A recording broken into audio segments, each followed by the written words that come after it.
Hello everyone, welcome to Integrity Career academy.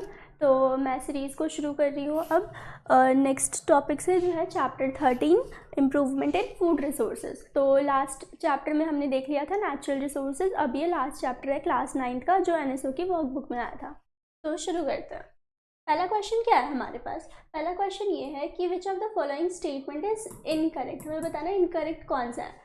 Fertilizers contain much higher amount of nutrients in comparison to the manures। ये सही है क्योंकि fertilisers को हम इस बेसिस पे ही प्रिपेयर करते हैं कि वो न्यूट्रिएंट स्पेसिफिक हो और इसमें काफ़ी ज़्यादा न्यूट्रिएंट हो, जबकि जो हमारा मैन्योर होता है वो नेचुरली मेड होता है, तो उसमें ऑर्गेनिक मैटर ज़्यादा होता है, तो वो ह्यूमस ज़्यादा क्रिएट करता है।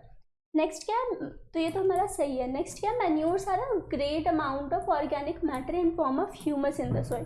तो ये मैन्योर्स जो है वो सेल्फ प्रिपेयर्ड होता है, तो उसमें ऑर्गेनिक मैटर ज़्यादा होता है। किस चीज़ से बना होता है? प्लांट से, एनिमल से, डेड प्लांट्स पार्ट या फिर डेड एनिमल के पार्ट से।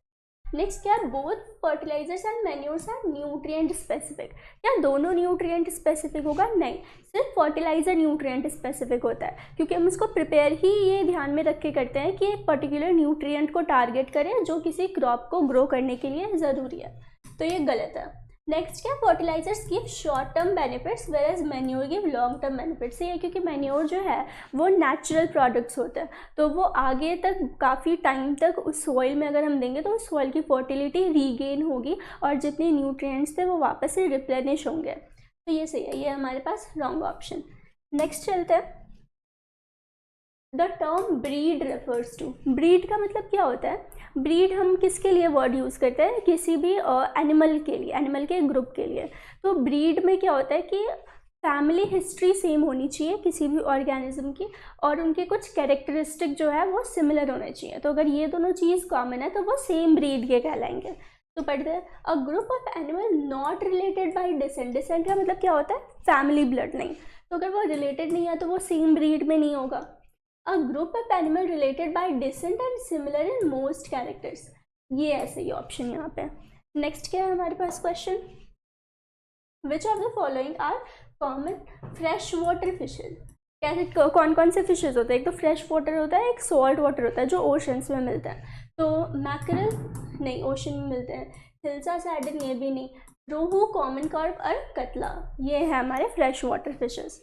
नेक्स्ट क्वेश्चन देखते हैं। नेक्स्ट क्वेश्चन है हमारे पास, the poultry bird groomed for obtaining meat. Meat बनाने के लिए हम जो वर्ड यूज़ करते हैं वो होता है ब्रॉयलर, ब्रॉयलर। और जो एग के लिए हम बनाते हैं वो होता है लेयर। तो ये होगा इसमें आंसर। समझ में आया? अब चलते हैं नेक्स्ट पे।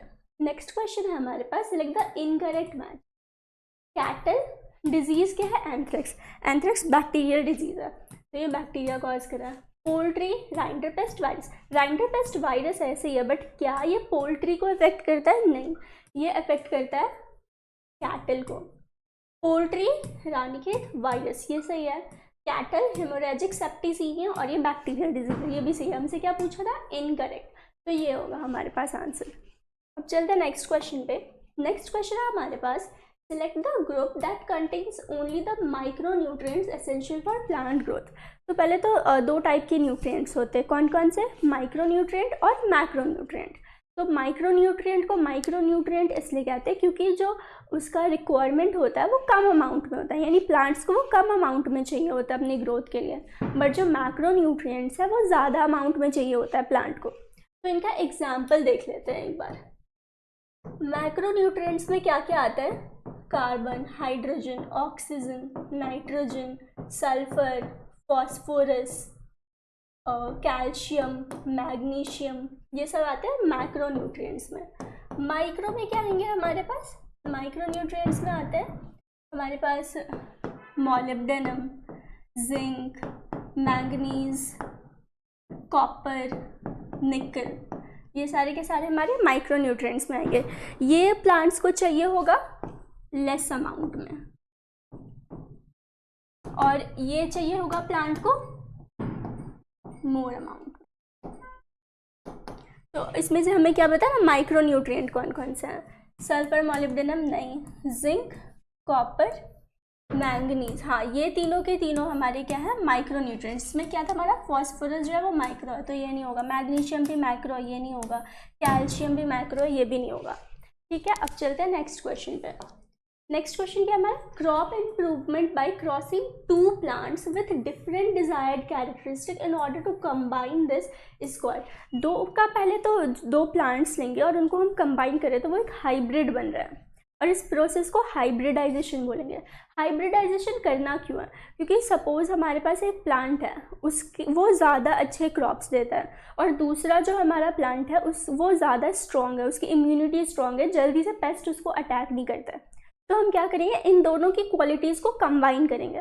तो इन दोनों का जब हम मीटिंग करवाएंगे और तीसरा एक प्लांट निकालेंगे तो उसमें क्या होगा, वो अच्छे फ्रूट्स भी देगा और वो रेजिस्टेंट भी होगा, उसकी इम्यूनिटी भी अच्छी होगी। तो इस दोनों के कैरेक्टर्स आ गए, इसलिए हम हाइब्रिडाइजेशन करते हैं क्वालिटी इम्प्रूव करने के लिए। तो इस प्रोसेस को बोलेंगे हाइब्रिडाइजेशन। नेक्स्ट क्वेश्चन पे चलते हैं।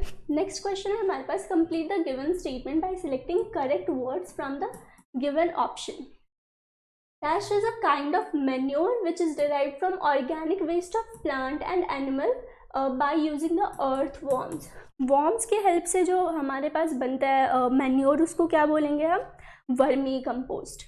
वर्मी कंपोस्ट क्या है, ये वर्मी कंपोस्ट। आंसर तो आ गया बट आगे और पढ़ते हैं। Dash is a drought breed of cattle, ये होता है Nagori. In dash water escapes from revolving nozzles and falls like rain on the crops। ये क्रॉप प्रोडक्शन वाली वीडियो में भी मैंने बताया, उसमें क्या होता है कि हम आर्टिफिशियल रेन को मिमिक करके एक आर्टिफिशियल रेन लाइक फीचर बनाते हैं। उसमें क्या होता है कि ये एक ट्यूब है, यहाँ पे नोजल लगी होती है और यहाँ से जो वाटर है वो स्प्रिंकल के फॉर्म में हर डायरेक्शन में जाता है। तो इसको क्या बोलते हैं, स्प्रिंकलर सिस्टम। ये एक इरिगेशन का मेथड है। नेक्स्ट देखते क्या है, dash is the process of crossing individuals of two different species of the same genus to produce hybrid. अब हाइब्रिड कर रहे हैं लेकिन हमने दो डिफरेंट स्पीशीज को लिया है, तो ये क्या होगा, इंटर स्पेसिफिक हाइब्रिडाइजेशन। हाइब्रिड बना रहे तो हाइब्रिडाइजेशन तो हुआ बट हमने दो स्पीशीज के लोगों को लिया, तो इसमें क्या होगा, इंटर स्पेसिफिक हाइब्रिडाइजेशन। ये हमारे पास आंसर। अब चलते हैं नेक्स्ट क्वेश्चन पे। नेक्स्ट क्वेश्चन क्या है हमारे पास कि read the given statements. B wax obtain from bee hive is deposition of excretory products of honey bee. नहीं, बी वैक्स किससे बनता है, बी वैक्स जो है हमारे वर्कर बीज से बनता है। जो हमारे पास बी वैक्स है वो सिक्रीट कौन करता है, वैक्स ग्लैंड ऑफ वर्कर बीज। तो ये ऑप्शन हमारा गलत है, हमें क्या बताना है, इनकरेक्ट पूछा है। तो एक तो ये हमारा इनकरेक्ट है। सेकंड क्या है, fish culture is sometimes done in combination with rice crop so that fish are grown in the water accumulated in the paddy field. Paddy field क्या होता है, जहाँ पे हम राइस ग्रो करते हैं और जहाँ पे राइस ग्रो करते हैं उसको बहुत ज़्यादा वाटर की नीड होती है, तो वहाँ पे एक वाटर लॉगिंग भी क्रिएट हो जाता है, तो उस वाटर पे हम फिश का भी कल्टिवेशन करते हैं। तो ये सही ऑप्शन है। Millet and barley are example of smoother crops, ये भी सही है। Sahiwal and Murrah exotic breeds, नहीं ये एंडोजेनस ब्रीड है, ये कंट्री में पाई जाती है। तो एग्जॉटिक ब्रीड क्या हुआ है, जो हम इंपोर्ट करते हैं डिफरेंट कंट्री से, बट ये हमारी इंडोजेनस यानी कि हम यहीं पे पाई जाती है। ये तो गलत है। Crop rotation helps in replenishment of soil fertility, इसीलिए तो crop rotation, intercropping, mixed cropping जैसी चीज़ें करते हैं ताकि जो सॉइल है उसकी फर्टिलिटी मेंटेन रहे। तो हमसे इनकरेक्ट पूछा था, इनकरेक्ट है हमारे पास 1/4, तो ये है आंसर। अब चलते हैं नेक्स्ट क्वेश्चन पे। नेक्स्ट क्वेश्चन क्या है हमारा, read the following statement and select the option which correctly फिल्स up the blank in any two statement. Dash is an endogenous breed of cattle. Cattle के बहुत सारे एंडोजेनस ब्रीड होते हैं, जिसमें से एक क्या है हमारा, रेड सिंधी। सेकेंड क्या है, dash is an endogenous breed of poultry. Poultry क्या होता है हमारा, बुसरा। ये है हमारे पास पोल्ट्री के एंडोजेनस ब्रीड। एंडोजेनस ब्रीड मतलब जो हमारी खुद की कंट्री में हो रहे, कल्टीवेट कर रहे हैं उनका। Kharif crops are cultivated from, kharif crops rainy season crops होते हैं तो इनको रेनी सीजन में करेंगे, और रबी क्रॉप क्या होता है, विंटर सीजन में करता है। तो ये कल्टिवेट होते हैं जून टू अक्टूबर। बरसीम is an important fodder crop होता है ये। फॉडर क्रॉप का क्या मतलब होता है? जो हमारा फॉडर क्रॉप है इसका हम यूज़ करते हैं कि जो कैटल्स या फिर फार्म में एनिमल्स को खिलाने के लिए। वाटर क्रॉप वैसे क्रॉप्स होते हैं जो हम जो फार्म में हमारे एनिमल्स होते हैं उनको हम फीड करते हैं, ये फॉडर क्रॉप्स हैं। अब देख लेते हैं कि स्टेटमेंट क्या है। 1 रेड सिंधी 2 ऑस्ट्रेलॉप, नहीं ये जो है हमारा एग्जॉटिक ब्रीड है। जून, अक्टूबर एंड फॉडर, ये सही है। जर्सी, वेस्टर्न, फील्ड, क्या 5 फील्ड क्रॉप है? नहीं, फील्ड क्रॉप नहीं है, ये फॉडर क्रॉप है हमारा। नवंबर अप्रैल नहीं। राबी क्रॉप जो होता है हमारा वो होता है नवंबर अप्रैल में, वो विंटर क्रॉप होता है, बट हमसे खरीफ क्रॉप का पूछा था। अब चलते हैं नेक्स्ट क्वेश्चन पे। नेक्स्ट क्वेश्चन क्या है हमारा? The steps in the preparation of green manure are given below in a random order. Select the option that represents these steps in correct sequence. सबसे पहले हमें क्या ग्रीन मैन्योर बनाना है। Green manure क्या हुआ? ग्रीन मैन्योर का मतलब है कि हम नेचुरली मैन्योर बनाएंगे, किससे? प्लांट्स से। तो सबसे पहले प्लांट्स, ग्रीन मैन्योर बनाने के लिए हमें क्या चाहिए? ग्रीन प्लांट चाहिए। तो हम ग्रीन प्लांट को कल्टीवेट करेंगे सबसे पहले। तो कौन से प्लांट को कल्टीवेट करेंगे? ऐसे प्लांट को तो कल्टीवेट नहीं करेंगे ना जो 1 साल लेगा बनने में, नहीं, हम ऐसा प्लांट लेंगे जो क्विकली ग्रो करे, जिनकी क्विकली ग्रोथ हो, वैसे ग्रीन प्लांट्स को कल्टीवेट करेंगे। अब हमने कल्टीवेट कर लिया, अब क्या करेंगे? कट करेंगे उसको, हार्वेस्ट करेंगे। हार्वेस्ट कर लिया, कट कर लिया, उसके बाद उसको सॉइल में डंप कर देंगे। सॉइल में डंप कर देंगे और फिर हमारा मैन्योर बन जाएगा। तो ये हमारा क्या था? एक स्केलेटल फ्रेमवर्क था कि कैसे हमें ग्रीन मैन्योर बनाना है। तो क्या क्या दे रखा है? सबसे पहले green plants are decomposed in soil, ये तो लास्ट में करेंगे। Growing, quick growing green plant are cultivated, सबसे पहला स्टेप हमारा ये होगा कि ग्रीन प्लांट को कल्टिवेट करना है। Second, plants are plot are mixed into the soil, दूसरा स्टेप ये होगा हमारे पास। तीसरा स्टेप होगा कि green plant are decomposed in the soil. चौथा होगा after decomposition it becomes green manure, ये होगा सबसे लास्ट में। तो क्या है हमारे पास? B, C, A and D. तो ये है हमारे पास इसका करेक्ट ऑप्शन। समझ में आया ग्रीन मैन्योर कैसे बनाते हैं? हमें ग्रीन मैन्योर बनाना भी क्यों है? ग्रीन मैन्योर इसलिए बनाना है क्योंकि हमें वो सॉइल में देना है। सॉइल में मैन्योर का क्या यूज़ होगा कि एक तो वो लॉन्ग टर्म फर्टिलिटी प्रोवाइड करता है, प्लस जो न्यूट्रिएंट्स हैं उनका रिप्लेनिशमेंट भी होता है, रिफिल होते हैं सारे न्यूट्रिएंट्स जो फर्टिलाइजर्स कैपेबल नहीं है करने के। अब देखते हैं क्या है हमारे पास next question. Given figures represent 3 different caste of colony of honey bees. ये 3 हनी बीज का डायग्राम दी गया है हमारे पास। पी क्या है यहाँ पे? पी सबसे छोटी बी है, तो पी हमारी वर्कर बी है। क्यू हमारे पास क्वीन बी है, और जो ये है हमारा ये ड्रोन बीज है। अब हमें क्या बताना है कि इनकरेक्ट स्टेटमेंट क्या है इसके अकॉर्डिंग। तो पहले तो देख लेते हैं worker bee, queen bee, drone bee में क्या क्या डिफरेंस होता है। तो जो हमारी क्वीन बी होती है वो करती है सेक्सुअल रिप्रोडक्शन, और क्या बनाती है? वर्कर बीज और क्वीन बीज अपनी ही तरह। बट जो वर्कर बीज होती है इनका काम होता है केयर करना और बी वैक्स बनाना। ये कोई भी रिप्रोडक्शन में पार्ट नहीं लेती है, इनके कोई फर्दर जनरेशन नहीं होती है। इनका काम होता है क्वीन बी की केयर करना, उनके जो और ऑफस्प्रिंग होंगे उनकी केयर करना, बी वैक्स प्रिपेयर करना। तो यहाँ से तो हमारा बन रहा है वर्कर बी और क्वीन बी। तो ड्रोन कहाँ से आएगा? तो जो हमारा ड्रोन है, ड्रोन बनता है पार्थिनोजेनेसिस से। पार्थिनोजेनेसिस, तो जो पार्थिनोजेनेसिस कैसे, मतलब एसेक्सुअल रिप्रोडक्शन। तो ड्रोन्स ही आगे ड्रोन्स बनाते हैं। अब देख लेते हैं कि क्या है। P is the worker bee which is a sterile female. Exactly ये सही ऑप्शन है हमारे पास। P स्टेराइल फीमेल है क्योंकि ये आगे अपने ऑफस्प्रिंग्स नहीं बना रहा। Q is the queen which lays both fertilised and unfertilised. ये भी सही है। Q जो है वो सारी जो भी ऑफस्प्रिंग बनाने का काम और रिप्रोडक्शन का काम वो सारी की सारी हमारी क्वीन भी करती है। R is the drone which is a fertile male. ये सही है। आर फर्टाइल मेल इसलिए क्योंकि क्वीन के साथ ये सेक्सुअल रिप्रोडक्शन कर रहा है और ये ऑफस्प्रिंग बना रहा है। P and Q emerge from unfertilized egg whereas R emerge from fertilized egg. No no no. तो जो हमारा P और Q है वो तो बना रही है कौन?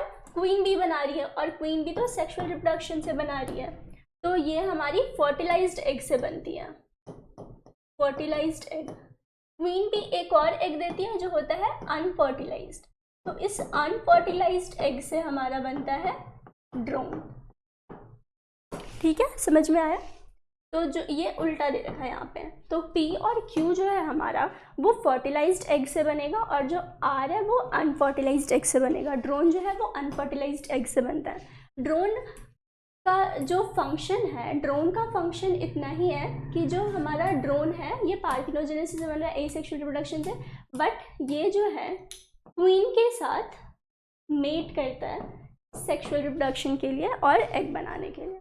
अब चलते हैं नेक्स्ट क्वेश्चन पे। नेक्स्ट क्वेश्चन है हमारे पास, some species of fish can be cultured in a single fish pond. These fish do not compete for food as they have different food habits, right? In the following option, fish are paired with their food habits. Select the incorrect match। हमें बताना है कि क्या होता है कि कुछ pond में है हमारे पास बहुत सारे फिश हैं, तो एक सिंगल पॉन्ड में बहुत सारे फिश हैं, लेकिन वो फिश जो है वो फूड के लिए compete नहीं करते हैं क्योंकि उन सबका फूड हैबिटेट जो है अलग है। उन्होंने कैटेगरी बांट रखी है कि ये पर्टिकुलर फूड एक स्पीशीज़ ऑफ फिश खाएगी, दूसरा पर्टिकुलर ऑफ फूड दूसरी स्पीशीज़ ऑफ फिश खाएगी, तो ऐसे इन दोनों के बीच में कोई कंपटीशन नहीं है, तो वो हेल्दीली रह ले एक इसमें पॉन्ड में हमारा। तो देखते हैं, लेबियोरोइटा कॉलम फीडर सही है, catla catla surface feeder, cirrhinus mrigala bottom feeder, common carp surface feeder नहीं, कॉमन कार्प जो होता है वो भी एक बॉटम फीडर होता है। इसमें इसका मतलब क्या, bottom feeder surface feeder. Bottom feeder मतलब जो हमारा ऐसे रिवर है इसके बॉटम में कुछ प्लांट्स होंगे तो ये फिशेस वो प्लांट्स को खाएंगी, या फिर कुछ और ऑर्गेनिज्म होंगे तो सरफेस पे होंगे तो कुछ प्लांट सरफेस को खाएंगे, ऐसे इन्होंने डिस्टिंग्विश कर रखा है, इसलिए ये एक रिवर में अच्छे से रह पा रहे हैं। तो इसमें ये हमारे पास आंसर। अब चलते हैं नेक्स्ट क्वेश्चन पे। नेक्स्ट क्वेश्चन है, match column 1 with column 2 and select the correct option from the given codes। तो पार्थेनियम हमारे पास एक वीड है, जो रबी क्रॉप है वो लिंसेड है, खरीफ क्रॉप सोयाबीन है यहाँ पे, और गिर तो एक काऊ की वैरायटी है, और IBL80 एक फाउल की वैरायटी है। अब देख लेते हैं क्या क्या है। A5 B2 C1 ये है हमारे पास इसका answer.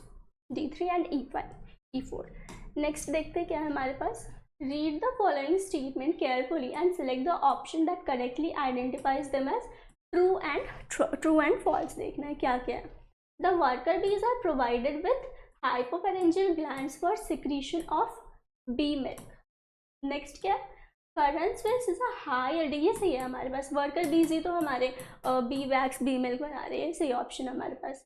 current space is a high yielding cross breed cattle whereas Frieswal is indigenous. नहीं, फ्राइजवाल भी हमारे पास क्रॉस ब्रीड ही है, ये भी दोनों ही एक क्रॉस ब्रीड वैरायटी है, इंडोजिनस ब्रीड कोई नहीं है, तो ये हमारे पास फॉल्स ऑप्शन है। Milch breed are milk yielding while draught breeds are working animals, ये सही है। मिल्च ब्रीड्स वो होते हैं जो मिल्क देने के लिए यूज़ करते हैं, और ड्रॉट ब्रीड्स वो होते हैं जो हम वर्क करने के लिए हेल्प करते हैं। नेक्स्ट क्या, Eicher is a Indian breed. क्या ये इंडियन ब्रीड है? नहीं, ये एक एग्जॉटिक ब्रीड है, तो ये भी फॉल्स हमारे पास। क्या होगा answer, true false true false, ये सही है। इंडिजिनस ब्रीड और एग्जॉटिक ब्रीड क्या है, इंडिजिनस ब्रीड जो लोकल ब्रीड्स हैं हमारे जो इंडिया में मिलते हैं, एग्जॉटिक ब्रीड जो हम इम्पोर्ट करते हैं अलग कंट्रीज से, डिफरेंट कंट्रीज से। नेक्स्ट क्वेश्चन क्या है हमारे पास, select the given paragraph where few words has been italicised. Irrigation ensures that the crops get water whenever they need it during the growing season। Exactly, हमने irrigation क्यों किया, irrigation की need तब पड़ी जब हमारे एटमॉस्फेयर में पोल्यूशन होने लगा और फिर ग्लोबल वार्मिंग बढ़ने लगी, तो जो रेन वाटर था उस पर हम ट्रूली डिपेंडेंट नहीं रह सकते थे। कभी रेन वाटर हो रही है कभी नहीं हो रही है, बट क्रॉप्स तो हमें चाहिए, हमारी पॉपुलेशन इंक्रीज़ हो रही है, तो हमने आर्टिफिशियल रेन मिमिक किया। कैसे, इरिगेशन के थ्रू, बहुत सारे टाइप्स में। तो ये सही है। Tubewells are surface water. क्या ट्यूबवेल्स सरफेस वाटर है? ट्यूबवेल्स क्या होता है? कुआं होता है जहाँ से हम निकालते हैं तो पानी निकालते हैं, तो वो पानी कहाँ पे होता है? हमारे ग्राउंड वाटर में होता है। तो ये हमारे यहाँ पे ये गलत है, ये ग्राउंड वाटर होगा, ground water. They get water from porous soil strata. Canal system of irrigation draws water from rivers and is also related to generation of hydroelectricity. सही है। River lift system is advantageous in those areas where river water is easily available. Both river canals and river lifts are ground water. River canal और river lifts तो surface water हुए ना, ground water तो नहीं है। Ground water क्या होता है? ट्यूबवेल्स। तो यहाँ पे ये सरफेस वाटर होगा। अब देखते हैं ऑप्शन क्या हमसे पूछा गया है। The positions of canal and river lift should be interchanged. नहीं, दोनों सही है, ये तो नहीं होगा ऑप्शन। Soil strata should be replaced by river. No. The position of surface water and ground water should be interchange. Right, क्योंकि जो हमारा ट्यूबवेल्स है वो ग्राउंड वाटर है। ट्यूबवेल्स में वाटर कहाँ से आ रहा है? ग्राउंड वाटर से। और जो हमारे रिवर्स है और रिवर लिफ्ट्स है, कैनाल्स है, उन सब में वाटर कहाँ से आ रहा है? सरफेस वाटर से। तो ये है हमारे पास सही ऑप्शन। नेक्स्ट क्या था? Canal should be replaced with tank. No, ये गलत है। अब चलते हैं नेक्स्ट क्वेश्चन क्या है हमारे पास। Refer to the given flow chart and select the correct option regarding it. It is a disease of cattle. Yes, it is a bacterial disease. तो ऐसा कौन सा डिजीज है जो बैक्टीरियल भी है और जो कैटल में भी हो रहा है? ये एंथ्रैक्स हो सकता है, और एंथ्रैक्स हो सकता है ये। नेक्स्ट क्या? It is a viral disease. Viral disease कौन सा था हमारे पास? ओके, अब नेक्स्ट पढ़ते हैं। और एक है हमारे पास जो वायरल डिजीज नहीं है। तो ये जो आर है ये ना बैक्टीरियल डिजीज है ना वायरल डिजीज है। अब क्या? पी कैन बी एंथ्रैक्स, सही है। Q can B cattle plug और हेमोरेजिक सेप्टिसीमिया नहीं। हेमोरेजिक सेप्टिसीमिया क्या होता है हमारे पास? ये बैक्टीरियल होता है। तो क्यू हमारे पास बैक्टीरियल है नहीं, तो ये तो गलत ऑप्शन है। Q can be tuberculosis. क्या क्यू ट्यूबरक्यूलोसिस होगा? Tuberculosis itself is a bacterial disease, तो ये भी गलत ऑप्शन है। R is anthrax. R anthrax कैसे हो सकता है? एंथ्रैक्स तो बैक्टीरियल डिजीज है ना, तो ये आर तो बोल रहा है कि ये बैक्टीरियल डिजीज भी नहीं है और वायरल डिजीज भी नहीं है, तो ये भी गलत ऑप्शन है।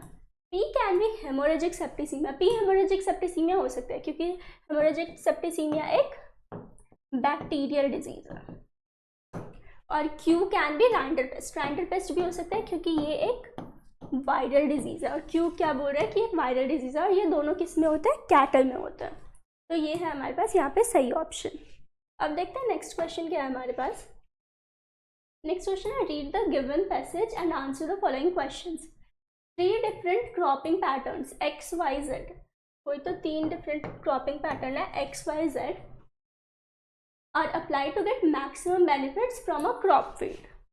In X, 2 or more crops are grown together in the same field in different rows and strips. तो ये intercropping होती है।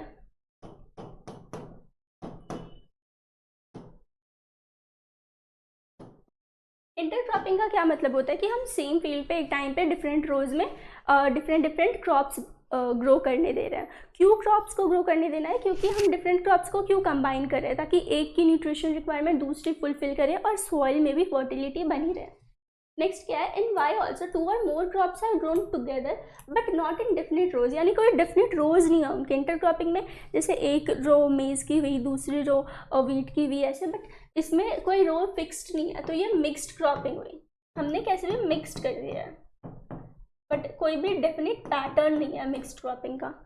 नेक्स्ट क्या है? In Z different crops are grown on a piece of land in a pre plant succession. मतलब एक point of time पे हम नहीं कर रहे, एक टाइम पे एक क्रॉप हुआ, फिर वो क्रॉप जब चला गया तब मैं दूसरी बार सेम क्रॉप पे अलग क्रॉप को ग्रो किया सेम लैंड पे। तो जेड क्या होगा हमारे पास? Crop rotation. अब देखते हैं कि क्या पूछा गया। These cropping patterns maintain soil fertility and crop yield. Exactly, हम क्यों करेंगे ऐसा? दो क्रॉप को क्यों कंबाइन करना है हमें, या फिर प्री प्लान करके क्यों रखना है कि एक पर्टिकुलर लैंड पे इस सीज़न में एक क्रॉप है, फिर जब ये चला जाएगा दूसरे सीज़न में दूसरा क्रॉप लाएंगे। ये सब इसलिए होता है ताकि जो ग्रोथ है क्रॉप की वो बढ़ सके, एक दूसरे की न्यूट्रिएंट जो रिक्वायरमेंट है वो पूरी हो सके, और जो दूसरा क्या है कि जो सॉइल है हमारी उसकी रिप्लेनिशमेंट हो रखे न्यूट्रिएंट से। तो देखते हैं ऑप्शन क्या है हमारे पास। ऑप्शन है हमारे पास एक्स मिक्स्ड क्रॉपिंग, या एक्स मिक्स्ड क्रॉपिंग है नहीं, X inter cropping, Z crop rotation, ये सही है। Y mixed cropping, Z inter cropping no, Z crop rotation, X mixed cropping no. तो ये था हमारे पास आंसर। नेक्स्ट देखते हैं। अच्छा, नेक्स्ट सेम है, तो क्या था हमारे पास, फिर से देख लेते हैं। एक्स हमारा था इंटर क्रॉपिंग, वाई क्या था हमारे पास, mixed cropping. Mixed cropping intercropping में क्या डिफरेंस है कि इंटर क्रॉपिंग में जो क्रॉप्स होंगे वो एक डेफिनेट रोज में होंगे, बट इसमें कोई डेफिनेट पैटर्न नहीं होगा। जेड क्या था, क्रॉप रोटेशन। क्रॉप रोटेशन में एक पॉइंट ऑफ टाइम पे एक फील्ड में एक ही क्रॉप ग्रो होता है।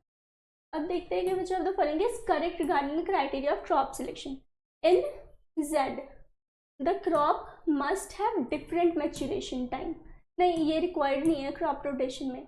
इन Y the crops must require the similar amount and type of nutrients, नहीं सिमिलर अमाउंट ऑफ न्यूट्रिएंट, और अगर हम वाई में करेंगे तब तो फिर सबको न्यूट्रिएंट के लिए कंपटीशन हो जाएगी, वहाँ पे एक क्रॉप ज़्यादा लेगी दूसरा क्रॉप नहीं लेगी, तो इसमें ये ग्रो नहीं कर पाएगा अच्छे से, ये नहीं है। In X, the crops used to be should have different sowing and harvesting dates.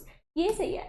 Intercropping में ये होना चाहिए कि डिफरेंट सोइंग और डिफरेंट हार्वेस्टिंग डेट्स इसलिए होगा ताकि कंपटीशन ना हो किसी भी न्यूट्रिएंट के लिए। तो टाइमिंग्स अगर डिफरेंट होगी तो उनका न्यूट्रिएंट रिक्वायरमेंट फुलफिल हो पाएगा अपने टाइम के अकॉर्डिंग। नेक्स्ट क्या है, in Z the crop should not be of different growth habits, should be either tall or बोर्डो। अब नहीं, इसका कोई लॉजिक नहीं है यहाँ पे। नेक्स्ट क्या है, select the option showing the correct sequential steps to produce genetic variety of crop. अच्छा, जेनेटिक वेराइटी ऑफ क्रॉप हमें कैसे कैसे हमें मिलेंगे वो देखना है। तो सबसे पहला जो स्टेप होता है वो होता है germ plasm collection. Germ plasm collection के बाद दूसरा स्टेप होता है सिलेक्शन ऑफ पेरेंट्स, क्योंकि हमें पेरेंट्स का ही तो हाइब्रिड कराना है ना, तो सिलेक्शन ऑफ पेरेंट्स करेंगे क्वालिटीज़ के बेसिस पे। उसके बाद उनका हम हाइब्रिडाइजेशन करा देंगे, उनका हाइब्रिड बन जाएगा। उसके बाद फिर हम उनके ऑफस्प्रिंग में भी सुपीरियर कैरेक्टरिस्टिक्स ढूंढेंगे, तो सुपीरियर जो हमारे रिकॉम्बिनेंट्स होंगे वो ढूंढेंगे। उसके बाद फिर इनको रिलीज़ कर देंगे मार्केट में। तो ये होता है हमारा पूरा एक बेसिक फ्रेमवर्क कि कैसे हमें प्लांट्स को टेस्ट और रिलीज़ करना है। सबसे पहले जर्म प्लाज्म कलेक्शन होगा, फिर हम पेरेंट सिलेक्शन करेंगे। पेरेंट सिलेक्शन किस लिए करना है, ताकि हम क्वालिटी सेलेक्ट कर सकें कि पेरेंट्स की कौन कौन सी क्वालिटीज़ है, किन दो प्लांट्स को हमें हाइब्रिड कराना है, ताकि जो हमारे पास बेबी प्लांट हो उसमें कैरेक्टरिस्टिक किस दो प्लांट की हो।